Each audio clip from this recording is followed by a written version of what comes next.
morning. This is KELOLAND on the go with all you need to know in news and weather as you start your day. A wildfire is burning south of Murdo in western South Dakota. What's being called the Power Dam Road Fire was reported Thursday afternoon in Millette County and has grown to at least 10,000 acres. Hundreds of farmers and ranchers, along with local, state, and federal fire departments, are trying to contain the blaze, which is being pushed north by very strong winds. That's causing some concern that the fire could impact drivers on Interstate 90. As of right now, people in the small town of Okatan have been evacuated as a precaution, as well as several ranches south of the White River.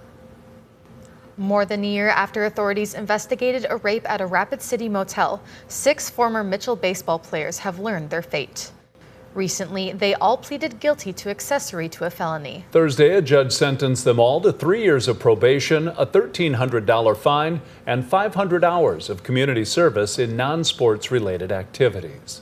Plea offers that you saw them plead to today were something we worked with the victims on, and we had in mind an ultimate outcome of holding these boys accountable, but also not necessarily fundamentally changing their lives.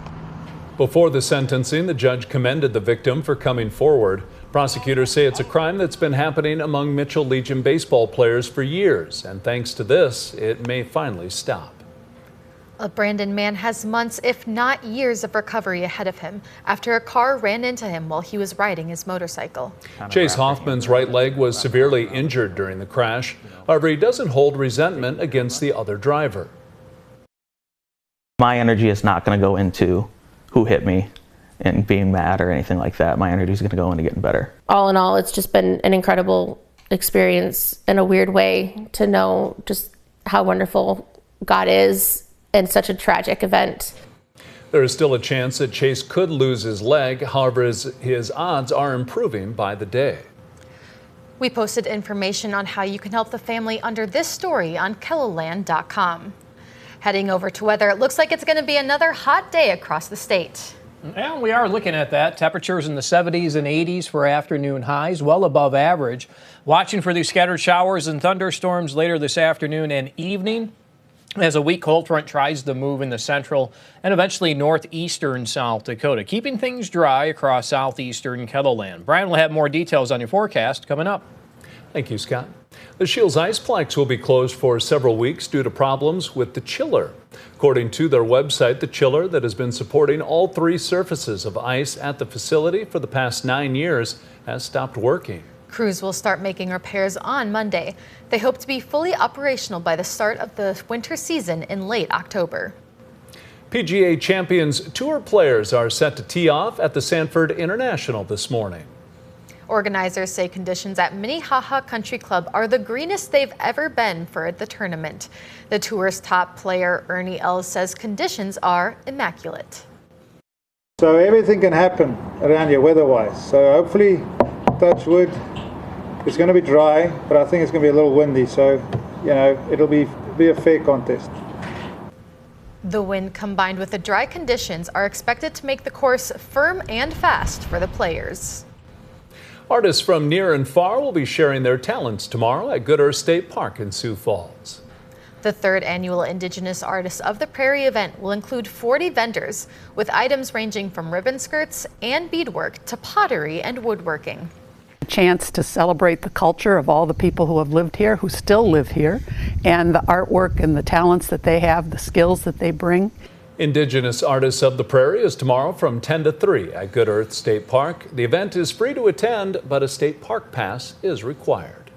That's a look at some of our top stories. Now let's get one last look at your weather with meteorologist Brian Karstens. Brian? All right, and weather for the weekend looking pretty good for that event. Our temperature forecast into the 80s.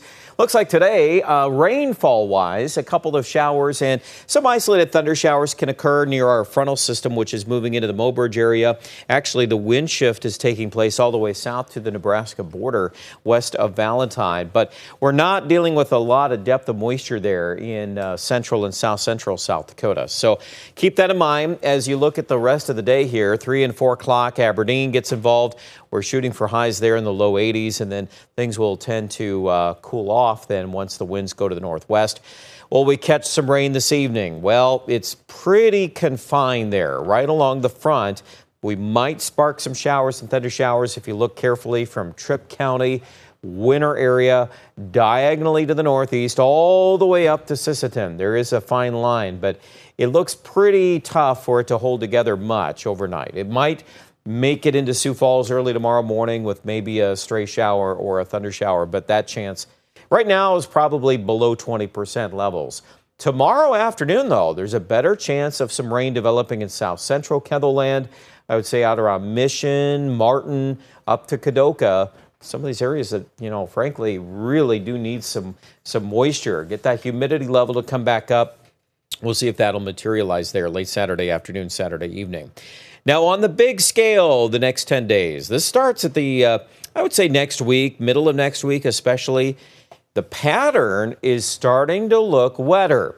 Now, a lot of details to get to, but first things first here. You look at the way the troughs and the ridges are setting up in the jet stream. We're going to watch this low way over here off the coast of Oregon, see if that will develop in next week and kind of develop a broad southwesterly flow of weather coming our direction. You'll notice that we develop these clusters of rain in advance of that trough.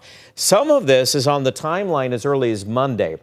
Right now, our Monday forecast is limited on rain chances, but there's some potential. We may add some of that in there, so keep that in mind. We're going to spend much of the first half of the forecast on the front side of the trough. That's going to leave us warm. This is that Wednesday outlook. That's where our chance of rain goes up for the middle of the week. And by the way, a scenario like that, it's not impossible. We could catch some severe weather out of that. And then you look at later next week, the whole thing regroups.